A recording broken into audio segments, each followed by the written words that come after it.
An Ibni Umar radhiyallahu anhuma anin Nabi sallallahu alaihi wasallam qala man ista'adzakum billahi fa'idhu wa man sa'alakum billahi fa'utu wa man ata ilaikum ma'rufa fakafi'u fa illam tajidu fad'u lahu akhrajahu al-Baihaqi. Dari Ibnu Umar radhiyallahu anhuma dari Nabi sallallahu alaihi wasallam bersabda, barang siapa meminta perlindungan kepadamu dengan menyebut nama Allah, maka berilah dia perlindungan. Barang siapa yang meminta kepadamu dengan nama Allah juga, berilah dia. Dan barang siapa memberikan kebaikan kepadamu, balaslah dia. Jika kamu tidak mendapati sesuatu untuk membalasnya, maka doakan kebaikan. Hadis ini adalah hadis yang sangat agung sekali karena menceritakan tentang akhlak yang tinggi dalam Islam. Nabi SAW kita tahu diutus untuk menyempurnakan akhlak. Innama bu'ithtu liutammima makarimal akhlak. Aku diutus itu untuk menyempurnakan akhlak manusia.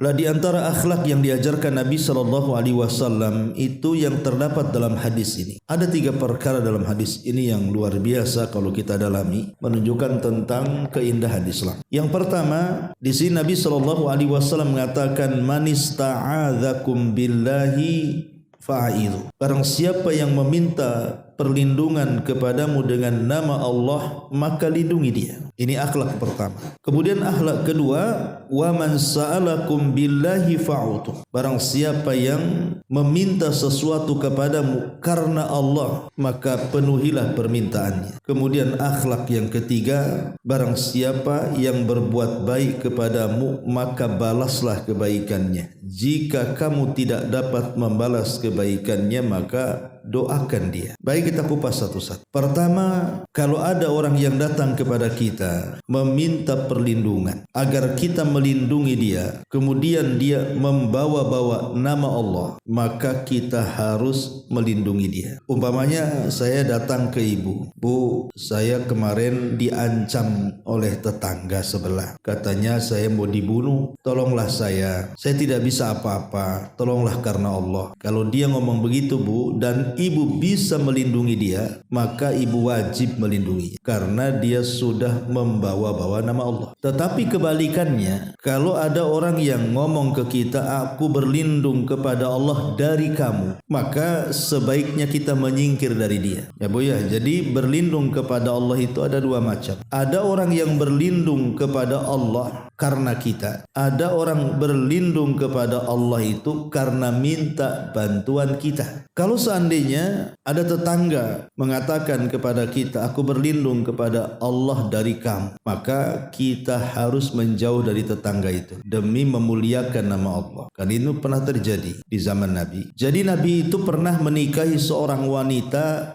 putri daripada kabilah Jauniyah. Salah satu istri Nabi itu adalah seorang putri yang sangat cantik sekali dari kabilah Jauniyah. Makanya disebut Ibnatul Jaun, putri dari kabilah Jauniyah. Memang dia kelebihannya punya kecantikan dibandingkan istri-istri yang lain. Akhirnya ada sebagian istri-istri Nabi yang kemudian cemburu, kemudian mengajarkan kalimat yang ia tidak paham. Karena Ibnatul Jaun ini bukan orang Arab. Apa yang diajarkan kepada Ibnatul Jaun? Jadi istri-istri yang cemburu itu mengatakan, nanti malam kalau Nabi mendatangimu, maka ucapkan a'udzubillahi minka, aku berlindung kepada Allah dari kamu. Ya, namanya kejahilan dia. Jadi ketika malam-malam Nabi SAW masuk ke gilirannya, tiba-tiba dia mengucapkan kalimat itu karena tidak tahu maknanya. Dia mengatakan, a'udzubillahi minka ya Rasulullah, aku berlindung kepada Allah dari kamu wahai Rasulullah. Marahlah Rasul. Harusnya berlindung kepada Allah dari setan kan Bu. Ini berlindung kepada Allah dari Nabi. Maka akhirnya keesokan harinya Nabi SAW ngomong sama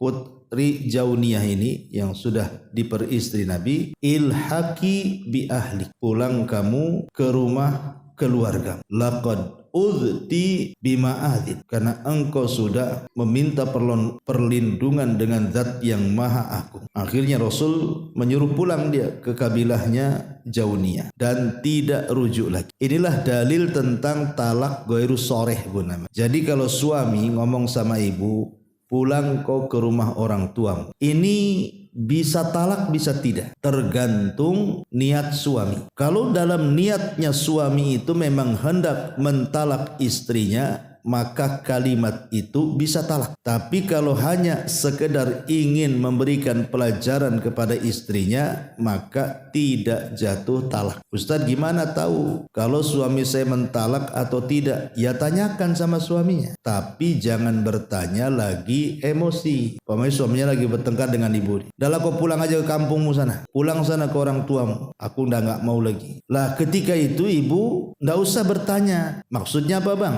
menceraikan saya atau gimana? Kalau lagi emosi bisa iya bisa tidak kan bu? Tapi kebanyakan iyahnya tuh, iya aku cerai. Nanti ujung-ujung gitu tuh. Nah, nanyanya nanti aja kalau sudah reda, sudah ya baik-baikan lagi. Ibu ngomong, bang itu bulan kemarin abang nyuruh saya pulang kampung tuh apa maksudnya? Anda suruh tengok kucing di sana, hidup kak pamannya. Kan bisa aja suami kalau nggak marah kan pasti dia ngomongnya juga nggak mungkin marah-marah juga kan ya. Jadi cerai ghairu sharih, lafaz cerai tanpa jelas ini perlu ditanyakan kepada pengucapnya. Lain kalau seandainya jelas-jelas mengatakan anti tolik, saya ceraikan kamu, itu nggak perlu ditanya lagi karena sudah jelas kan gitu ya. Tapi syahidnya di sini bukan itu masalahnya, bukan cerita cerai. Tetapi di sini Nabi SAW marah. Akhirnya kemudian Rasul memulangkan istrinya dengan cara talak ghairu sharih.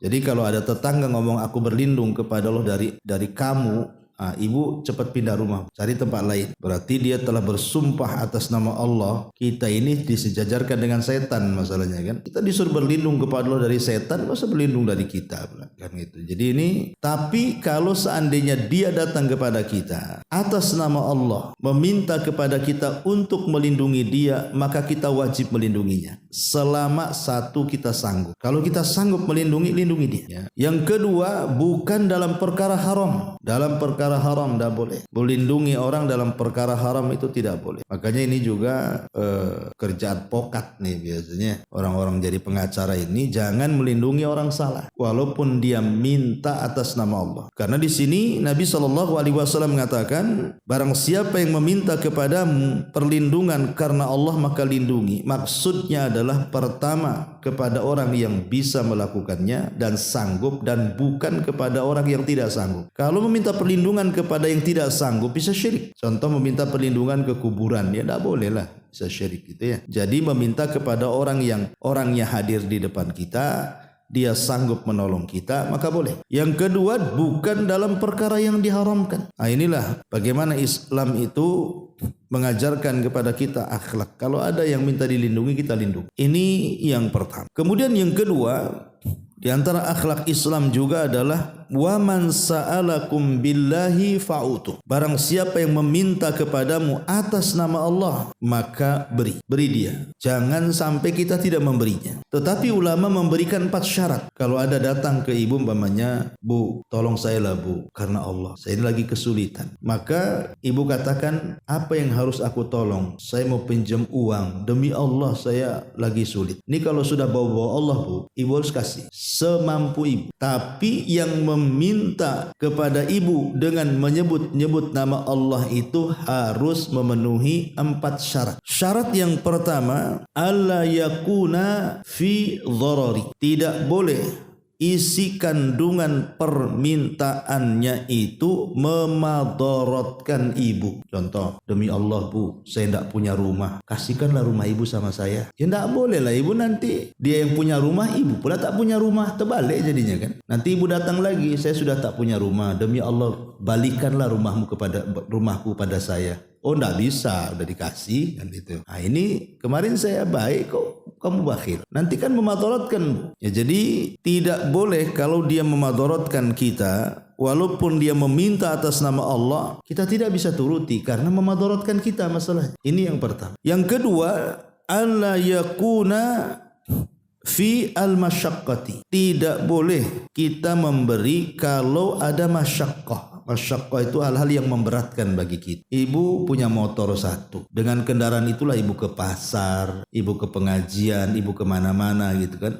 Tiba-tiba ada orang datang, demi Allah, saya ini tidak punya motor. Kasihlah motormu, biar saya juga bisa kesana kemari. Ya tidak bisa, ibu punya satu motor. Kalau diambil dia kan berat jadinya. Ibu jalan kaki jadinya. Kemudian yang ketiga, alla yakuna fi at-ta'addi. Tidak boleh permintaan itu dalam bentuk melampaui batas. Melampaui batas tidak boleh. Pamannya disuruh untuk mendolimi orang, meminta kepada kita untuk mendolimi orang, ya tidak bisa. Itu ta'addi namanya. Ibu demi Allah bu, saya ini tidak berani sama Umi si Anu tuh, tapi dia kurang ajar sama saya. Bisa nggak ibu pukulkan dia? Ya tidak boleh lah, itu kan haram, ta'addi. Jadi tidak boleh turuti. Walaupun dia meminta kepada ibu atas nama Allah, tidak boleh turuti karena di situ ada at-ta'addi melampaui batas.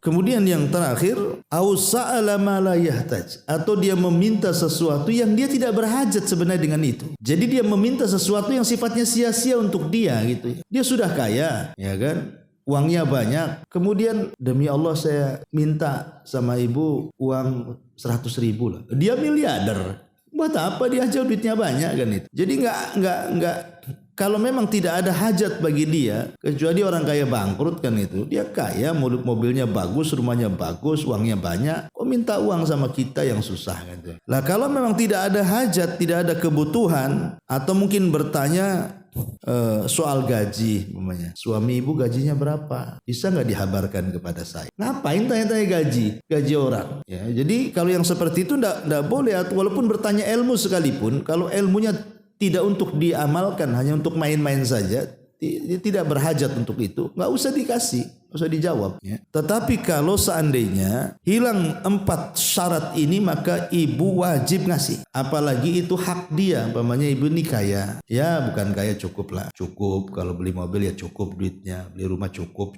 lah pokoknya ya. Jadi datanglah orang miskin nanya zakat ibu kan kaya, mungkin kan tiap tahun mesti ada zakatnya. Demi Allah saya ini susah, anak saya sakit, saya ini juga suami lagi udah baru meninggal kemarin, saya nggak ada apa-apa, demi Allah bu tolong saya. Ini kalau sudah demi Allah bu, ibu harus kasih. Kalau tidak ibu berdosa. Bukan karena orang yang minta, karena dia menyebut-nyebut nama Allah, itu masalahnya. Jadi kita memberi itu karena mengagungkan Allah Subhanahu wa ta'ala. Tetapi ibu harus paham bahwa ketika ada orang meminta-minta kepada ibu dengan menyebut-nyebut nama Allah pun harus memahami 4 perkara tadi. Ya melihat diri kita lah. Ini kira-kira permintaan dia memberatkan enggak? Kira-kira memadaratkan tidak? Kira-kira mendolimi orang tidak? Kira-kira ini dia main-main atau tidak? Jadi dipastikan dulu baru ibu ngasih. Kalau tidak, enggak usah. Atau dalam perkara-perkara yang haram lah umpamanya.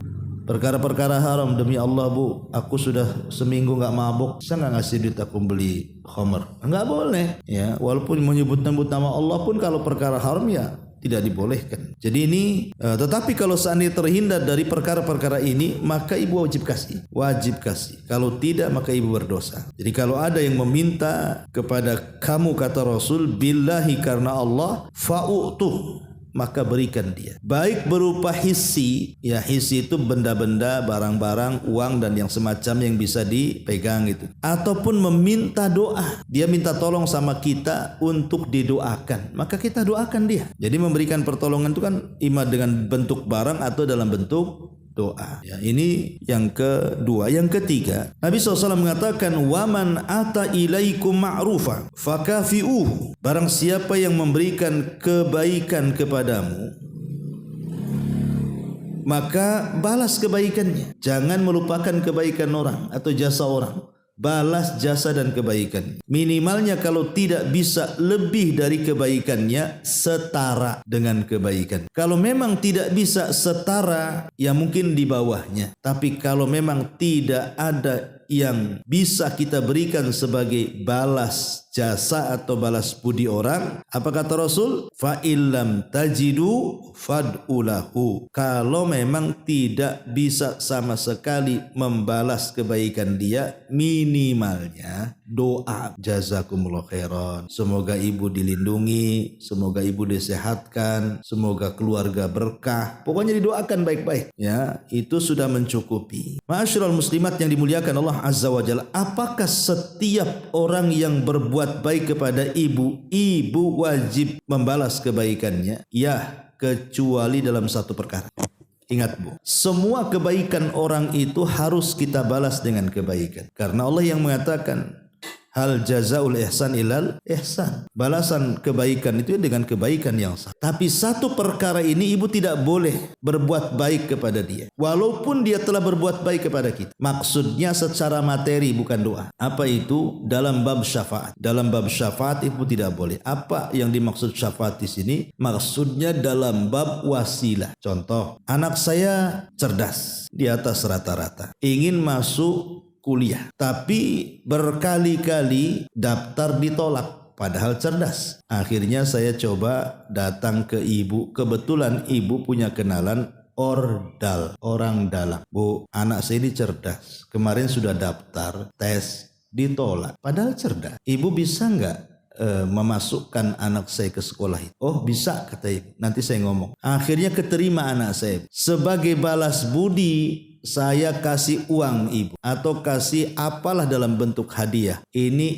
ibu haram menerimanya, dan saya juga berdosa yang memberikan. Kenapa? Karena syafaat yang seperti ini tidak bisa dilakukan kecuali karena Allah, bukan karena makhluk. Dan ini juga perkara-perkara yang remeh-temeh, hanya ngomong ke orang dalam, ordal gitu ya, kemudian diterima, hanya ngomong saja. Karena ada hadis Bu yang dikeluarkan, hadis ini dikeluarkan Imam Abi Dawud dan dihasankan oleh Syekh Albani. Apa kata Rasul? Man syaffa'a li akhihi syafa'atan, barang siapa yang memberi wasilah, perantara kepada saudaranya dengan sebuah perantara kebaikan, fa'ahdalahu 'alaiha hadiyatan, maka dia memberikan hadiah kepadanya karena perantaranya, kebaikan perantaranya itu, dengan sebuah hadiah, faqabilaha, dia menerimanya, faqad atababan aziman min abwabir riba, berarti dia telah mendatangkan satu bab yang sangat besar dalam bab-bab riba alias haram, tidak boleh. Ingat ya Bu, ya, kalau dalam bentuk materi haram, tidak boleh. Tapi kalau dalam bentuk doa ya harus. Ya syukran ya jazakallah khairan, kemarin saya udah pusing anak saya tidak biasa masuk, berkat lah anak saya masuk. Nah, itu tidak apa-apa dalam bentuk doa. Tapi dalam bentuk hadiah tidak boleh. Ingat Bu ya, dalam bentuk hadiah. Jadi kaedahnya semua kebaikan itu wajib kita balas dengan kebaikan yang lebih atau setara atau minimalnya doa, kecuali dalam bab syafaat ini. Itu hadisnya tidak boleh. Ya, karena Rasulullah SAW mengatakan isfa'u tu'jaru, isfa'u tu'jaru. Jadilah perantara orang dalam kebaikan, kalian akan diberikan pahala. Jadi bukan diberikan upah dari manusia, tapi ibu akan dapat pahala yang besar dari Allah Subhanahu wa ta'ala. Ma'asyiral muslimat yang dimuliakan Allah Azza wa Jalla, kenapa kita ini harus membalas kebaikan dengan kebaikan? Begini Bu, di zaman Rasul, Nabi SAW pernah meminta bantuan dari orang namanya Abdullah ibn Abi Rabi'ah al-Mahzumi sebelum terjadi perang Hunain. Rasul meminjam sesuatu, maka kemudian Nabi SAW mengembalikan pinjamannya itu. Maka Rasul pun mendoakan dan mengatakan, barakallahu laka fi ahlika wa malika, innama jazaa'us salafil wafa wal ham. Semoga Allah memberkahi kamu, keluargamu, hartamu, dan balasan orang yang sepertimu adalah doa dan pujian. Jadi dari sini kita tahu Nabi mencontohkan jangan pernah lupakan kebaikan orang. Karena orang yang hadis kemarin yang kita bacakan sudah kita jelaskan ya. Orang yang membantu orang itu bukan hanya dia akan dipuji manusia, tapi Allah akan hilangkan semua kesulitan dia pada hari kiamat. Tapi masalahnya gini Ustaz, seandainya saya ini sudah berbuat baik ya sama saudara ke, sama tetangga, sama teman, tapi dia pula berbuat jahat sama saya. Cemana Bu kayak gini? Ibu berbuat baik sama orang, orang itu pula buat jahat sama kita. Ada sebuah hadis Bu. Jadi di zaman Nabi SAW ada seorang sahabat mengadu kepada Rasul dan mengatakan, Rasul, aku ini berusaha menyambung silaturahim kepada kerabatku, tapi mereka memutuskan. Aku berusaha berbuat baik kepada mereka, tapi mereka mendolimiku. Aku berusaha untuk senantiasa memaafkan mereka, tapi mereka tidak pernah memaafkanku. Pokoknya intinya aku berusaha berbuat baik, tapi balasannya tidak baik. Macam mana wahai Rasul? Maka Nabi SAW mengatakan, kalau yang kau ceritakan itu sebuah kebenaran, kau tidak berdusta. Fa innahu lan yazala ma'aka minallahi zahirun ma kunta ala dzalik. Maka percayalah, akan datang pertolongan kepadamu selama sikapmu tidak berubah. Jadi ibu jangan kecil hati. Kalau ada yang berbuat jahat kepada ibu tapi ibu selalu berbuat baik sama dia, tidak ada masalah. Yang penting terbedakan akal ibu dengan akal orang itu, bahwa dia gila ibu waras. Sebab kalau seandainya kejahatan dibalas dengan kejahatan,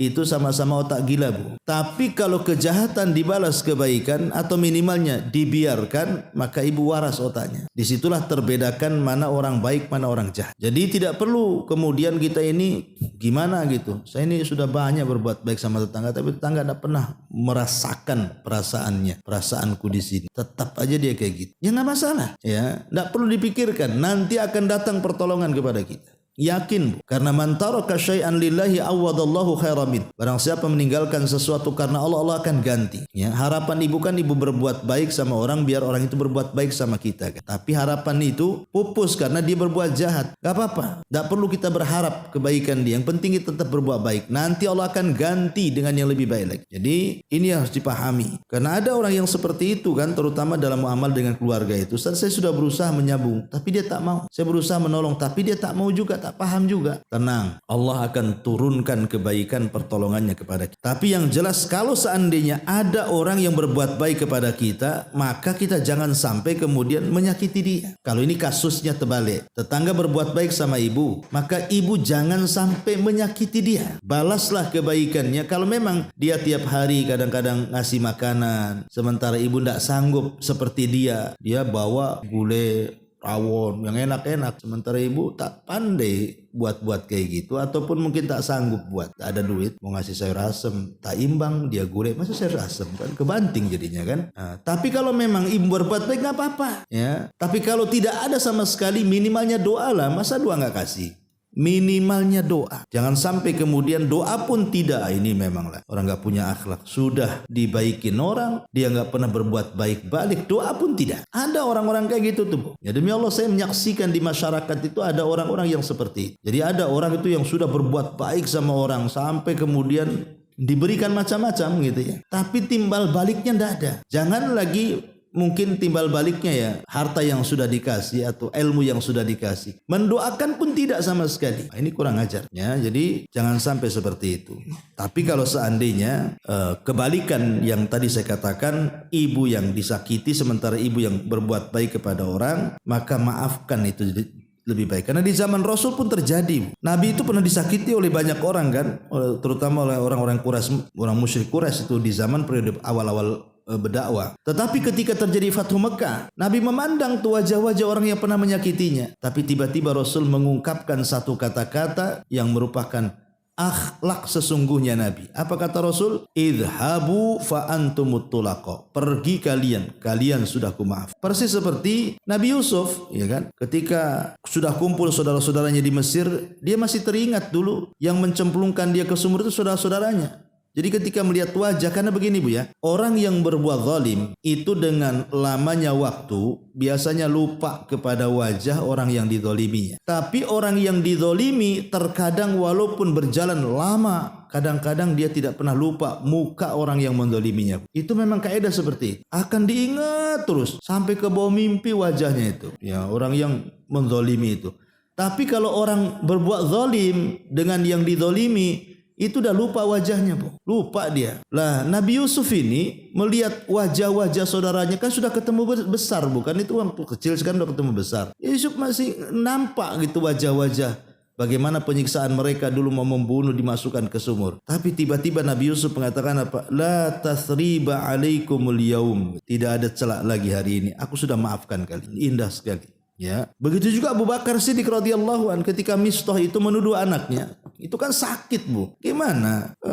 anaknya dikatakan pezina sementara dia istri Nabi. Apa kata dunia? Dicemooh seperti itu. Ketika turun ayat bahwa Aisyah tidak berzina, mengungkap bahwa itu berita hoax. Lah salah satu yang menyebarkan berita itu Mistah. Mistah ini kerabatnya Abu Bakar. Tiba-tiba dia pula menyebarkan hoax. Ya, sakit hatilah manusiawi Abu Bakar juga. Tapi turun ayat, wala ya'tali ulul fadli wasa'. Tidak boleh orang-orang yang punya kelebihan harta itu bersumpah untuk tidak menolong orang-orang miskin. Bukankah Allah akan mengampuni dosa-dosanya? Maka ketika turun ayat ini, Abu Bakar mengatakan, aku maafkan Mistah. Bahkan aku akan melebihkan nafkah dia 2 kali lipat daripada sebelumnya. Biasa, ya. Jadi itulah di antara contoh-contoh bagaimana kalau kita seandainya disakiti maka balaslah dengan kebaikan. Tapi kalau ada orang yang kemudian berbuat baik kepada kita, maka balaslah kebaikan itu dengan kebaikan lebih atau setara, atau paling tidak doakan kebaikannya. Itulah inti daripada hadis ini, ya. Wallahu alam.